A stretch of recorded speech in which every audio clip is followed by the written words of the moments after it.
আমি একটা হিন্দুর ছেলে, বেদিনের ছেলে, বিধর্মের ছেলে। আমার আব্বা আজও হিন্দু ধর্মে রয়েছে। হিন্দু ধর্মের অনেক বর্ণবিভেদ রয়েছে। যারা চুল কাটে তাদেরকে আমরা নাপিত বলি, যারা কাপড় পরিষ্কার করে তাদেরকে ধোপা বলে জানি, যারা কাঠমিস্ত্রি কাজ করে তাদেরকে আমরা ছুতর বলে জানি। বন্ধুরে আমার, ভাইয়েরা আমার বাবা একজন শিল্পী, মূর্তি বানান, মূর্তি তৈরি করেন। আপনারা ইব্রাহিম নবীর নাম শুনেছেন, কোরআনে ইব্রাহিম নবীর নাম এসছে। এই ইব্রাহিম আলাইহিস সালাম একজন আল্লাহর নবী ছিলেন, আর তার আব্বা আজর মূর্তি বানাতেন, মূর্তি তৈরি করতেন।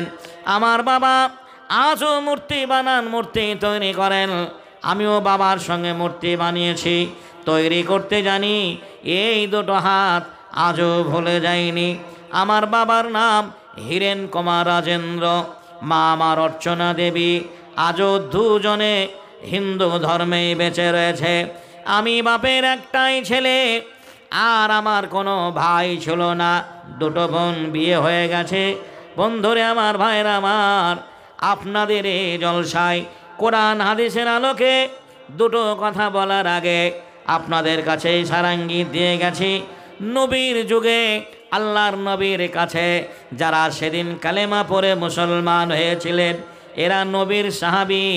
এই সাহাবীদেরকে আমরা কেউ চোখে দেখিনি, কিন্তু আপনাদের এই জলসায় এখনও যারা দোকান বাজারে মেলাখানায় ঘোরাঘুরি করছেন, বাড়িতে বসে রয়েছেন, এখানে এলেই দেখতে পাবেন আমার এই চেহারাটা। আমি হিন্দুর ছেলে কেন মুসলমান হয়েছি, এবং আমার মুখ থেকে আজকে আপনারা শুনতে পাবেন আমি ওই ধর্ম পরিত্যাগ করে কেন ইসলাম কবুল করলাম। আচ্ছা বলেন, এটা আপনাদের জানার দরকার আছে না নেই? জোরে বলেন, জানার দরকার আছে না নেই? নারায়ে তাকবীর, নারায়ে তাকবীর। যদি আপনারা একটু সেটে গুছিয়ে বসতেন খুব ভালো হতো।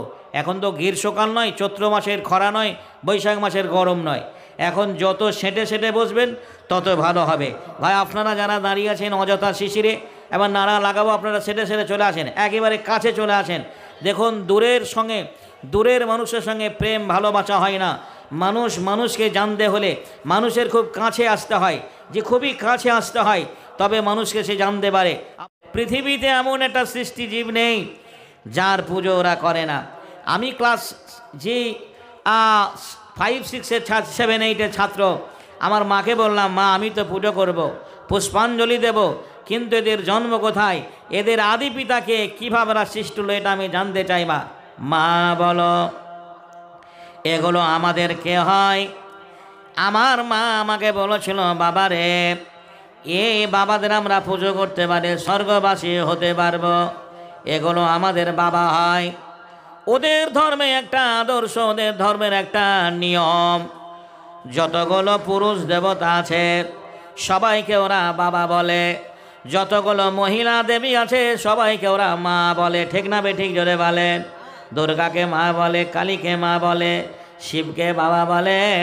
আমি মাকে বললাম, মা তোমার বাবা তো আমার নানা হবে, তোমার মা তো আমার নানি হবে, অতএব তোমার বাবাকে আমি কেন বাবা বলবো? আমার মা রেগে গেলেন।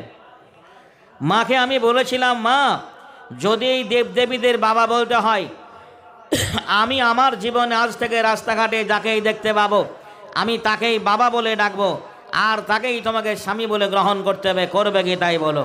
কোনো ছেলে যদি তার মাকে এহেন প্রশ্ন করে, বুঝতেই পারছেন সে মায়ের মন মানসিকতা কেবল হবে। নিশ্চয়ই সে মা আদর আপ্যায়ন করে কোলে তুলে নেবে না। উগ্র মেজাজ নিয়ে মায়ের সঙ্গে কথোপকথন শুরু হয়ে গেল। প্রথম জীবনে মায়ের সঙ্গে তর্ক বিতর্ক শুরু হলো। পুরোহিতের কাছে গেলাম, ব্রাহ্মণের কাছে গিয়ে বললাম, দাদু ঈশ্বরের সন্তান আপনি, আমিও ঈশ্বরের সন্তান, আপনি যেভাবে ভগবানকে ডাকছেন আমি এইভাবে ডাকবো। উনি বললেন, না, এই বইগুলো তোদেরকে পড়তে দেওয়া হবে না, ওদের ধর্মে ব্রাহ্মণ ছাড়া কাউকে পুজো করতে দেওয়া হয় না, কিন্তু আমাদের ধর্মে আজান হয়ে গেছে, ইমাম নেই, মৌলানা নেই, হাফেজ সাহেব নেই, একজন যে লেবার কাস্টের মানুষ যদি ইমাম হয়ে নামাজ পড়ায়, সারা আসামের মুসলমানরা যদি তার পিছনে দাঁড়ায়, নামাজ হবে কি হবে না বলেন? আমি বলিনি, ইতিহাস প্রমাণ করেছে। ওদের ধর্মে জীবন রামের মতো আদর্শ মানুষটাকে মন্দিরে পুজো করতে দেওয়া হয়নি। বাবা আম্বেদকর, যার সংবিধানকে বাদ দেওয়ার জন্য আজকে আরএসএসেরা উঠে পড়ে লেগে পড়েছে, এই বাবা আম্বেদকরকে বন্ধুরে আমার মন্দিরে উঠতে দেওয়া হয়নি। আজ উচ্চ বর্ণের ব্রাহ্মণবাদীরা আমরা দেখতে পাই নিচু বর্ণের হরিজনদের প্রতি কি নির্মম ব্যবহার করে। দেখা গেল না আমাকে ধর্মের বই পুস্তকগুলো পড়তে হবে। আমার দাদু বয়স্ক জ্ঞানী মানুষ, ধর্মশাস্ত্র নিয়ে পড়াশোনা করতেন, বাড়িতে অনেক ধর্মের বই পুস্তকগুলো রয়েছে। আমি ক্লাসের পড়াশোনা করার ফাঁকে ওই ধর্মীয় বই পুস্তকগুলো পড়তে লাগলাম। আল্লাহে ধর্মীয় বই পুস্তকগুলো পড়ে আমি যেটা পেয়েছি সেটার নাম ইসলাম। বলবেন কেন? ইসলাম আল্লাহর মনোনীত দিন। এ কথা আল্লাহ শুধু কোরআনে বলেনি, কোরআনের বহু আগে তৌরাত বলে গেছে, কোরআনের বহু আগে জব্বুর বলেছে, বাইবেল বলেছে, ত্রিপিটক বলেছে, জিন্দা বেস্তে প্রমাণ রয়েছে। আলহামদুলিল্লাহ আলহামদুলিল্লাহ নাহমাদুহু ওয়া নাস্তাঈনুহু ওয়া নাস্তাগফিরুহু ওয়া নু'মিনু বিহি ওয়া নাতাওয়াক্কালু আলাইহি ওয়া নাউযু বিল্লাহি মিন শুরুরি আনফুসিনা ওয়া মিন শুরুরি আনফুসিনা মিন সাইয়্যাতি আমালিনা من يهده الله فلا مضل له وما يضلل له فلا هادي له وأشهد أن لا إله إلا الله وحده لا شريك له وأشهد أن محمدا عبده ورسوله أما بعد فخير الحديث كتاب الله وخير الهدي وهدي محمد صلى الله عليه وسلم وشر الأمور محدثاتها وكل محدثة بدعة وكل بدعة ضلالة وكل ضلالة في النار وأعوذ بالله من الشيطان الرجيم بسم الله الرحمن الرحيم। উপস্থিত সম্মানিত আজকের মাওতি জলসার যোগ্যতম সভাপতি মহাশয়, আমন্ত্রিত ওলামায়ে দ্বীন, সামনের বসে থাকা একদা অঞ্চলের বিভিন্ন গ্রাম থেকে আগত ধর্মপিপাসু দিনদার ইমানদার মুসলমান ভাই সকল, অদূর আড়ালের মা ও বোনের আমার, ব্যবস্থাপনায় মসজিদ কর্তৃপক্ষ আয়োজিত জলসা কমিটির তরুণ নওজোয়ান সদস্য ভাইরা, প্রশংসা মাত্রই আল্লাহ রাব্বুল আলামিনের জন্যই, যে আল্লাহ রাব্বুল আলামিন আপনাকে আমাকে এখনও অবধি ভালো রেখেছেন, সুস্থ রেখেছেন, তাই আমরা এ সভায় বসে রয়েছি। আপনারা হয়তো অনেকেই বলবেন, তুমি হিন্দুর ছেলে, মুসলমান হয়েছ, আমাদের ধর্মে এসেছ, তাই তুমি ইসলাম ধর্মটা ভালো বলছ। এটা স্বাভাবিক বলার কথা।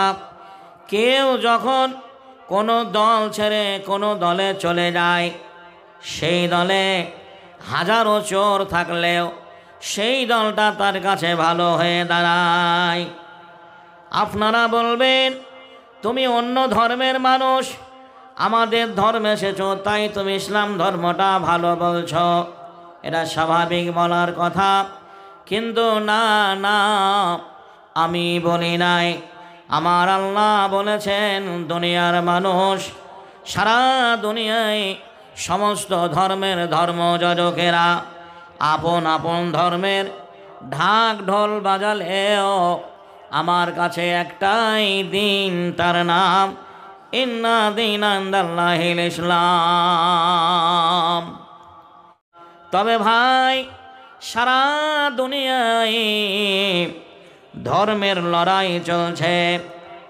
যারা যে ধর্মের মানুষ, তারা তাদের কাছে সেই ধর্মটা সবচাইতে বড়।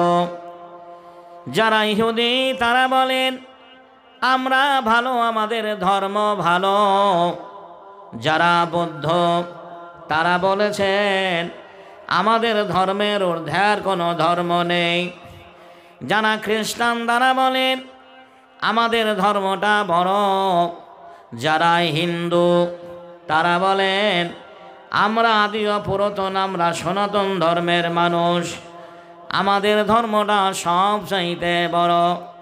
এমনি করে সারা দুনিয়ায় আল্লাহর জমিনে যত ধর্মের ধর্মযাজক রয়েছে আপন আপন ধর্মের প্রশংসা করলেও আমার আল্লাহর কাছে একটাই দিন, তার নাম ইসলাম।